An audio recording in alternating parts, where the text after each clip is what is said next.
Virginia and Georgia Tech are going to get things started on Wednesday in the ACC tournament. Um, if this was like the late 2000s, this would be an awesome game.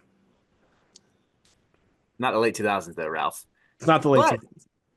it might be slightly better than people expect. Like I Georgia, had I had to start with something, but I think this is going to be a really close, very fun game. And I think both of these teams too have been playing some of their best basketball down the stretch. yeah, Georgia Tech, I really there's part of me that wants to believe. They're 7-3 since the start of February. Yep. Duncan Powell has been playing really good ball. He's averaging 14 and a half points per game, 5.4 rebounds. Just like good size, can play both forward spots, stretch the floor a little bit. Like he's someone who's emerged over the past like month and a half for GT. Then you have like Dongo's kind of been on another level as well. Like over that 7-3 10 game stretch, close to 18 points a game, 12 and a half rebounds per game. He's such a good role man, like whether he's getting to the hoop or making plays off the short roll, that I don't know, between him and Nathan George running the point and having someone like Duncan Powell in the corner, Lance Terry, a good shooter as well. I like their chance to attack that hard hedge from Virginia and to shoot over the pack line is a shell of what it once was. This Virginia team is not particularly good defensively, but that was always the key to beating Virginia during the Bennett glory days was have a point guard Yeah. who stays composed against the hard hedge, have a big who, if you hit him on the roll, he can make it the right read to find the open man, have shooters around the court to stretch that defense out. And that was how teams usually would topple those giant Bennett teams. But like I said, this team is nowhere near a Tony Bennett team, and No. not Tech is great, but I think they have the right scheme, the right personnel to win this one. Yeah, so that 7-3 stretch since start of February includes wins for Georgia Tech over Louisville, over Clemson, over Pitt. It also includes a loss to Virginia. 75-61 defeat in Charlottesville. I think there's something to that. Virginia was able to really suffocate them in the second half. Like Mhm. the Georgia Tech could not be patient anymore. That was what Mhm. it felt like. And Virginia was able to kind of do some things. Isaac McNeely went for 20 in that game. Anytime he does that and Day Ames gets you 18, Virginia's probably going to win. But I don't know if Virginia can repeat that performance away from Charlottesville. Mhm.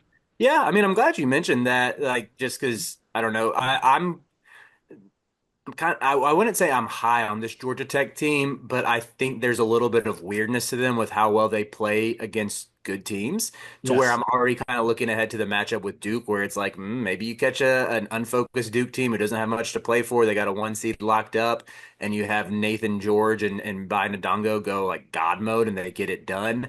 But yeah, I mean, by the numbers, Georgia Tech has been pretty good defensively, but it is concerning that they let like Isaac Manili going off for 20. That's like relatively common. He's been doing that for most of the year. I mean, someone's got to score points for this team. But that was around the time that Day Ames started emerging. Like Yeah. that was during that stretch. Like it's crazy if you look back at their game log. I mean, between early December, late January, he didn't break double digit scoring. Like he had 8 points or fewer in every game from like December 4th through January 29th. Since the calendar flipped. It's interesting looking at the two stretch like the two like 10 game stretches these teams have been on. Ames has been in double figures every game since February 1st. I do think that matters a little bit, just like getting some more theoretically a shot creator next to McNeely, who you're running off of pin downs, you're running off of flare screens, knockdown shooter. Um, I don't know, man. It's just like in this setting, I think Ndongo should be the best player on the floor, and he's got a really good point guard to feed him. And I like the pieces around him enough too. Ken Palm does as well. He's got Georgia Tech winning this matchup by one, 86, 86, 68, 67. I think we'd be shocked if the Virginia game got into the 80s. It sounds like you're leaning Georgia Tech's direction as well. I am. I will say, does it give you pause that they only scored 43 points against Wake Forest in the season finale? Because like all of these Yes. good Georgia Tech numbers with Ndongo and Powell, how well they've been playing during the stretch, 43 points, man, in a full regulation ball game is But alarming going to the. Damon Stoudemire was just saving everything for the ACC tournament. That's all he was doing. I like that spin zone. Yeah. I mean, it wouldn't shock me given the way Damon Stoudemire just like coaches against great teams. Big game Dame, so to speak. Yeah, I mean, there is still disaster potential for this Tech team. Like they kind of throughout the last 2 years of Stoudemire, they've had really confounding results, even with good players on the team. They've been a mixed bag of what you get. You see the highest of highs where they can like they beat Duke and Carolina last year, and they Yeah. probably won 13 games total. I Uh, mean, you look at what caused that loss to Wake Forest. They were 3 of 22 or something like that from three.